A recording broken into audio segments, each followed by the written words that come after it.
binigyan po kayo ng Philippine Army o ang Philippine Army Dragon Boat Team dahil sa inuwi nilang dalawa na gintong medalya mula sa 2014 International Dragon Boat Festival sa Italy.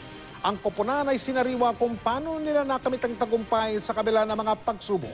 Makitime out po muna tayo kay Boat Saksi, Chino William. Itinuloy sa Camp Aguinaldo ang pagbibigay-pugay sa ating double gold medalists sa 2014 International Dragon Boat Festival sa Italy.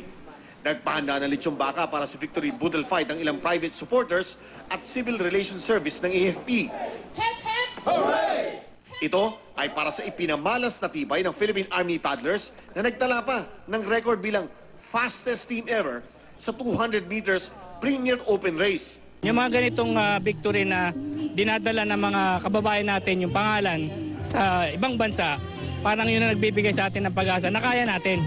Kung babalikan ang pagsubok na pinagdaanan ng Army paddlers, naaalis na lang, kulang pa ng pamasahe papunta ng Italia, napakaraming dahilan para sumuko na lang.